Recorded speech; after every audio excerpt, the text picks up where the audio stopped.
અમેરિકામાં liquor store માલિકની ધરપકડ. બનેલી ઘટના. અમેરિકાના એડિસન શહેરમાં કાનજી રહેતો હતો. ઘણા વર્ષોની મહેનત પછી કાનજી પોતાનું જીવન સ્થિર કરી ચૂક્યો હતો. ભારત છોડતી વખતે તેની પાસે સપનાઓ સિવાય કંઈ ખાસ નહોતું. શરૂઆતના વર્ષો ખૂબ કપરા હતા. દિવસ રાત કામ કરવું પડતું હતું. દરેક ડોલર બચાવવો પડતો હતો. એક પછી એક નોકરી બદલવી પડી હતી. ક્યારેક ગોડાઉનમાં કામ કરતો, ક્યારેક રાત્રે સફાઈનું કામ કરતો. પછી થોડા વર્ષો બાદ તેને એક લિકર સ્ટોરમાં કામ મળ્યું. ત્યાંથી તેણે ધંધાની બધી રીતો શીખી. ધીમે ધીમે તેણે પોતાની પત્ની મીરા સાથે મળીને એક નાનો લિકર સ્ટોર ખરીદી લીધો. બંને પતિ પત્ની સવારે વહેલા નીકળી જતા, રાત્રે મોડા ઘરે પાછા આવતા. તેમની જિંદગીમાં આરામ કરતા જવાબદારી વધારે હતી. છતાં બંનેના ચહેરા પર હંમેશા સંતોષ દેખાતો. તેઓ માનતા હતા કે આ મહેનતનો રસ્તો લાંબો હોય છે, પરંતુ ખોટો નથી. મીરા સ્વભાવથી શાંત હતી. તે ઓછું બોલતી હતી, પરંતુ દરેક ગ્રાહક સાથે હસીને વાત કરતી હતી. સ્ટોરમાં આવનાર લોકો તેને ઓળખતા હતા. ઘણા નિયમિત ગ્રાહકો તો માત્ર તેની મીઠી બોલવાની રીતને કારણે જ ફરી પાછા આવતા હતા. કાનજી હિસાબ સંભાળતો હતો. મીરા ગ્રાહકોને સંભાળતી હતી. બંને વચ્ચે અદ્ભુત સમજણ હતી. કોઈ એક થાકી જાય તો બીજો તરત કામ સંભાળી લેતો. અમેરિકાની ભાગદોડ ભરી જિંદગીમાં પણ બંને રોજ રાત્રે સાથે બેસીને ચા પીતા હતા. એ થોડા મિનિટો જ તેમની આખા દિવસની શાંતિ હતા. શહેરમાં ભારતીયોની સારી વસ્તી હતી. દરેક તહેવાર પર લોકો મળતા હતા. દિવાળી હોય કે ઉત્તરાયણ, દરેક પ્રસંગે ભારતીય પરિવારો એકબીજાને મળતા હતા. કાનજી અને મીરા પણ બધાને હસતા ચહેરે મળતા હતા. કોઈને જરૂર હોય તો મદદ કરતા હતા. એટલા માટે તેમની સારી ઓળખ બની ગઈ હતી. ઘણા લોકો તેમને સફળ દંપતી તરીકે જોતા હતા. પરંતુ બહારથી સુંદર દેખાતી દરેક જિંદગીની અંદર કંઈક એવું હોય છે જે દુનિયાની નજરથી છુપાયેલું રહે છે. તે સોમવારની સવાર હતી. હવામાન સામાન્ય હતું. સૂર્ય ધીમે ધીમે ઉગતો હતો. રસ્તા ઉપર વાહનોની અવરજવર શરૂ થઈ રહી હતી. કાનજી રોજની જેમ વહેલો જાગ્યો. તેણે ચા બનાવી. મીરાએ નાસ્તો તૈયાર કર્યો. બંને દિવસના કામની વાત કરી. મીરાએ હસીને કહ્યું કે આજે કદાચ સ્ટોરમાં ભીડ વધારે રહેશે. કાનજીએ પણ હસીને જવાબ આપ્યો. બંનેને ખબર નહોતી કે થોડા જ મિનિટોમાં તેમની જિંદગી સંપૂર્ણ બદલાઈ જવાની હતી. ઘરની બહાર અચાનક સાયરનનો અવાજ સંભળાયો. એક નહીં, ઘણા વાહનોના સાયરન હતા. મીરાએ બારીમાંથી બહાર જોઈ. રસ્તા પર અનેક પોલીસ વાહનો ઊભા હતા. થોડા જ પળોમાં ઘરની બહાર અનેક અધિકારીઓ ભેગા થઈ ગયા. દરવાજા પર જોરદાર ટકોરા પડ્યા. કાનજીએ દરવાજો ખોલ્યો. સામે અધિકારીઓ ઊભા હતા. તેમના ચહેરા ગંભીર હતા. તેમણે પોતાનો પરિચય આપ્યો. ત્યાર પછી એક કાગળ બતાવ્યું. તે તપાસ માટેનો વોરંટ હતો. કાનજી કંઈ સમજે તે પહેલા જ અધિકારીઓ ઘરમાં પ્રવેશી ગયા. ઘરમાં શાંતિ છવાઈ ગઈ. એક ટીમ દરેક રૂમ તપાસવા લાગી. બીજી ટીમ દસ્તાવેજો એકત્ર કરવા લાગી. કેટલાક અધિકારીઓ મોબાઈલ અને લેપટોપ જપ્ત કરવા લાગ્યા. મીરા ગભરાઈ ગઈ. તેણે વારંવાર પૂછ્યું કે શું થયું છે, પરંતુ કોઈએ સીધો જવાબ આપ્યો નહીં. માત્ર એટલું જ કહેવામાં આવ્યું કે તપાસ ચાલી રહી છે, કૃપા કરીને સહકાર આપો. એ દરમિયાન બીજી ટીમ સ્ટોર તરફ પહોંચી ગઈ. ત્યાં પણ તપાસ શરૂ થઈ. ગ્રાહકોને બહાર કાઢવામાં આવ્યા. દરવાજા થોડા સમય માટે બંધ કરવામાં આવ્યા.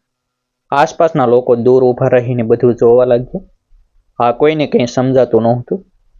દરેકના મનમાં એક જ પ્રશ્ન હતો, આખરે થયું શું છે? કાનજીના ચહેરા પર પહેલી વાર ગભરાટ દેખાયું. તેણે અધિકારીને કહ્યું કે કદાચ કોઈ ગેરસમજ થઈ છે. અમે વર્ષોથી અહીં કામ કરીએ છીએ. અમે ક્યારેય કાયદો તોડ્યો નથી. અધિકારીએ શાંત અવાજમાં જવાબ આપ્યો. તમારી દરેક વાત નોંધવામાં આવશે. અત્યારે તપાસ પૂર્ણ થવા દો. આ જવાબ પછી ઘરમાં ફરી શાંતિ છવાઈ ગઈ.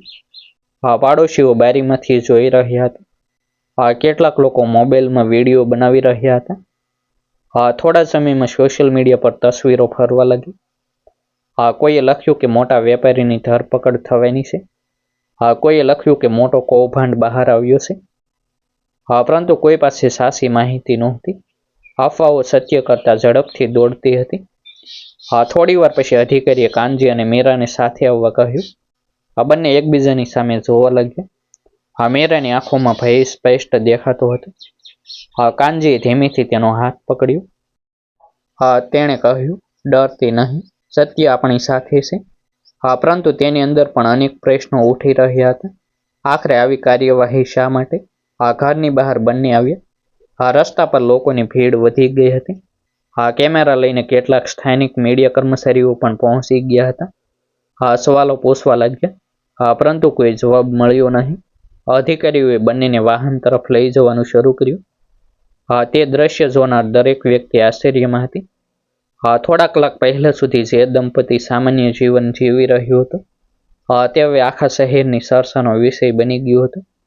સ્ટોરની અંદર તપાસ હજુ ચાલુ હતી. દરેક કબાટ ખોલવામાં આવી રહ્યો હતો. દરેક ફાઇલ તપાસવામાં આવી રહી હતી. કમ્પ્યુટરની માહિતી નકલ કરવામાં આવી રહી હતી. એક અધિકારીને એક જૂનું બોક્સ મળ્યું. તેણે તરત જ બીજા અધિકારીને બોલાવ્યો. બંને એકબીજાની સામે જોયું.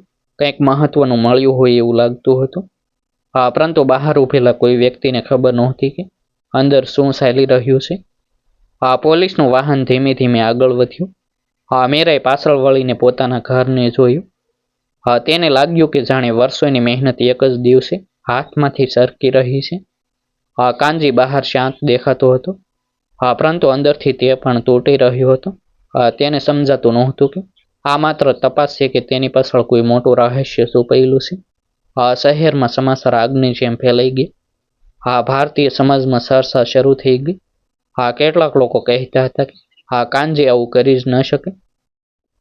કેટલાક લોકો કહેતા હતા કે તપાસ વગર કોઈ કાર્યવાહી થતી નથી. દરેક પાસે પોતાનો મત હતો, પરંતુ હકીકત હજુ કોઈ જાણતું નહોતું.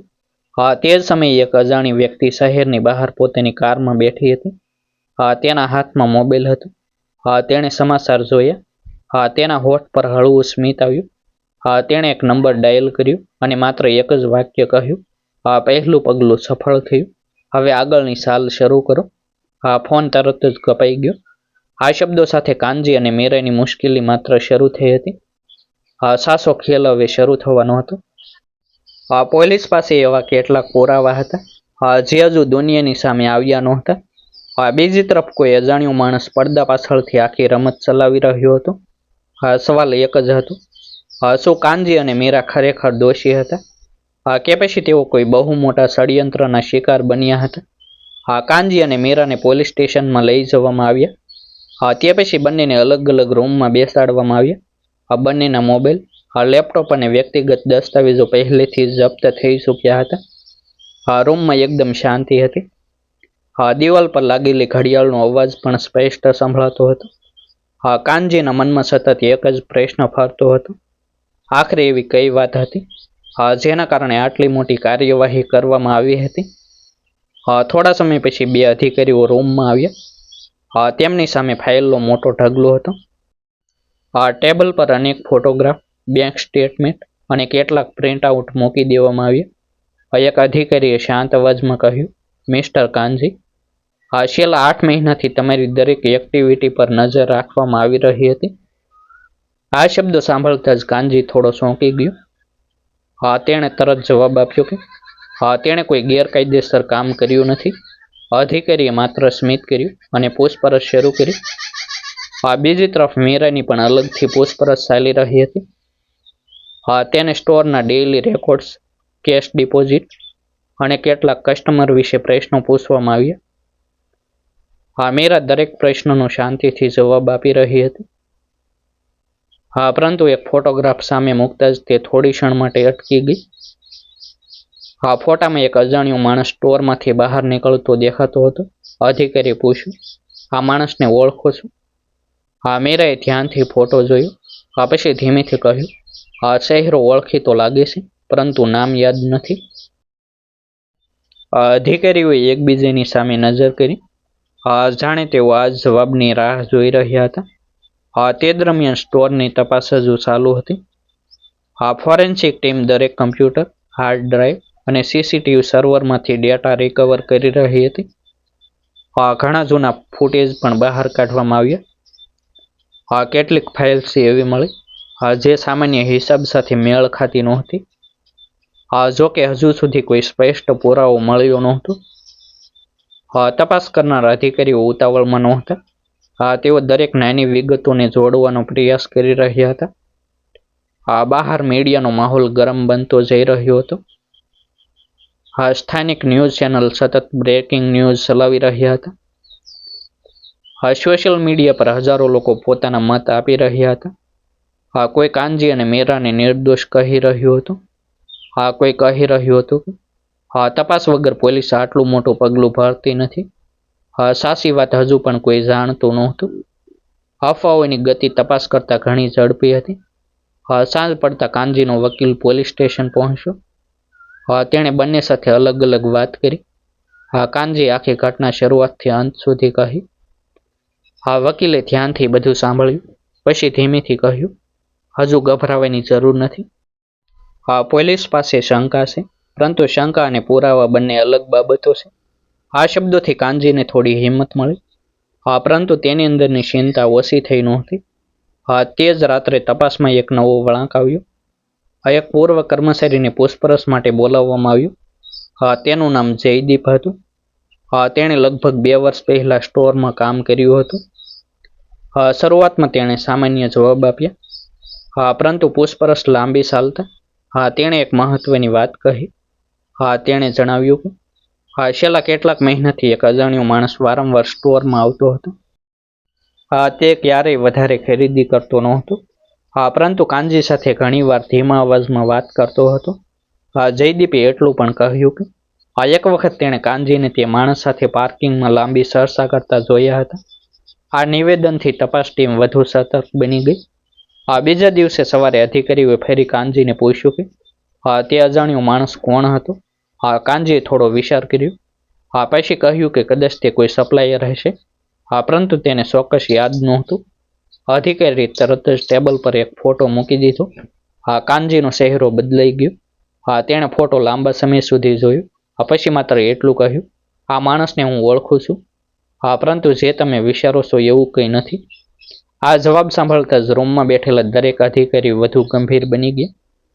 હવે કેસ સામાન્ય તપાસમાંથી આગળ વધી રહ્યો હતો. કોઈક એવી કડી સામે આવી રહી હતી જે અત્યાર સુધી છુપાયેલી હતી. પરંતુ એ કડી સત્ય તરફ લઈ જશે કે વધુ મોટા રહસ્ય તરફ, તેનો જવાબ હજુ કોઈ પાસે નહોતો. તે સમયે શહેરની બહાર એક કાળી એસયુવી પાર્કિંગમાં આવીને ઊભી રહી. અંદર બેઠેલા વ્યક્તિએ લેપટોપ ખોલ્યું. ન્યૂઝ પોર્ટલ પર કાનજી અને મીરાની ધરપકડના સમાચાર હજુ પણ ચાલી રહ્યા હતા. તેણે હળવું સ્મિત કર્યું. પછી એક એન્ક્રિપ્ટેડ એપ ખોલી. માત્ર 2 શબ્દોનો મેસેજ મોકલ્યો. સ્ટેજ 2. થોડી સેકન્ડમાં સામે રિપ્લાય આવ્યો. Everything ready. નાનો સંદેશો બતાવી રહ્યો હતો કે રમત હજુ પૂરી થઈ નહોતી. કોઈ અજાણ્યો ખેલાડી હજુ પણ પડદા પાછળથી દરેક ચાલ ચલાવી રહ્યો હતો. કાનજી અને મીરા પોલીસની કસ્ટડીમાં હતા. પરંતુ સાચો માસ્ટર માઇન્ડ હજુ ખુલ્લેઆમ ફરતો હતો. કેસની અંતિમ સુનાવણીનો દિવસ આવી પહોંચ્યો. કોર્ટરૂમ લોકો અને મીડિયા પ્રતિનિધિઓથી ભરાઈ ગયો હતો. દરેકની નજર જજના નિર્ણય પર હતી.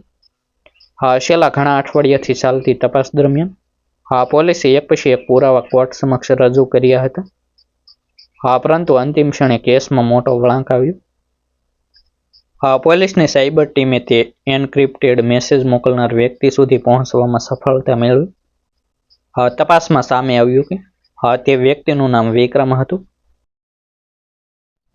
તે વર્ષો પહેલા ફાઇનાન્શિયલ ફ્રોડના કેસમાં સંડોવાયેલો હતો.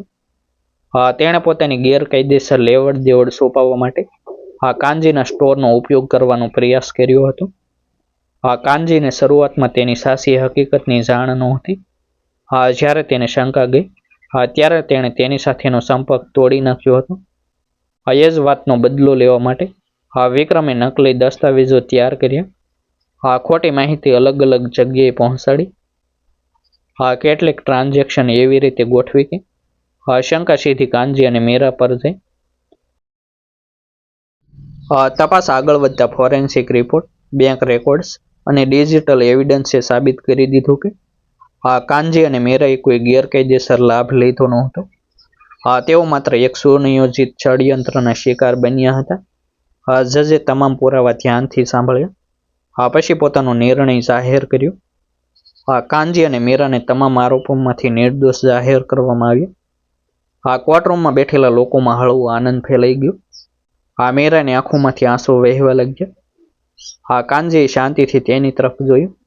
બંને લાંબા સમય પછી રાહતનો શ્વાસ લીધો. બીજી તરફ વિક્રમ સામે ફ્રોડ, ડિજિટલ ફ્રોગરી અને કન્સ્પિરન્સી સહિતના ગંભીર આરોપો દાખલ કરવામાં આવ્યા. પોલીસે તેને કોર્ટમાંથી સીધો કસ્ટડીમાં લઈ લીધો. બહાર ઉભેલા મીડિયાએ કાનજીને અનેક સવાલો પૂછ્યા. તેણે માત્ર એટલું જ કહ્યું, સત્ય મોડું આવે છે, પરંતુ આવે જરૂર છે. આ ઘટના પછી બંનેએ થોડા દિવસ સ્ટોર બંધ રાખ્યો. પછી ફરી નવી શરૂઆત કરી. ઘણા જૂના ગ્રાહકો તેમને મળવા આવ્યા. સૌએ તેમનો વિશ્વાસ વ્યક્ત કર્યો. કાનજી અને મીરાએ પણ નક્કી કર્યું કે જીવનમાં ગમે તેટલી મુશ્કેલી આવે, પરંતુ સચ્ચાઈનો રસ્તો ક્યારેય છોડવો નહીં. આ ઘટનાએ તેમને શીખવ્યું કે ખોટા આરોપોથી માણસની પ્રતિષ્ઠા હસમસી શકે છે, પરંતુ સાચા પુરાવા અને ધીરજ અંતે ન્યાય અપાવે છે. અમેરિકાની તે ઘટના ધીમે ધીમે લોકોની યાદોમાંથી ઓછી થવા લાગી. પરંતુ કાનજી અને મીરા માટે તે આખી જિંદગીનો એવો અનુભવ બની ગયો જેને તેઓ ક્યારેય ભૂલી શકતા નહોતા. તેમના માટે અમેરિકન સપનું તૂટ્યું નહોતું, માત્ર તેની કસોટી થઈ હતી અને અંતે જીત સત્યની જ થઈ હતી. ડિસ્ક્લેમર: આ સ્ટોરી સત્ય ઘટનાઓ પરથી કાલ્પનિક છે. સ્ટોરીમાં દર્શાવવામાં આવેલા તમામ પાત્રો, સ્થળો, સ્વાદો અને ઘટનાઓ માત્ર મનોરંજનના હેતુથી રચવામાં આવ્યા છે. આ સ્ટોરીનો કોઈ પણ જીવિત કે મૃત્યુ પામેલા વ્યક્તિ, કોઈ વાસ્તવિક ઘટના, સંસ્થા, વ્યવસાય અથવા સ્થળ સાથે કોઈ સીધો કે પરોક્ષ સંબંધ નથી. જો કોઈ સામ્યતા જણાય તો તે માત્ર એક સંયોગ માનવું. આ સ્ટોરીનો ઉદ્દેશ માત્ર મનોરંજન અને કલ્પના શક્તિ રજૂ કરવાનો છે. કૃપા કરીને તેને વાસ્તવિક ઘટના તરીકે ન જોવી. આભાર. ફરી મળીશું એક નવી સ્ટોરી સાથે. વિડીયોને લાઇક અને હાઇપ કરવાનું ભૂલશો નહીં.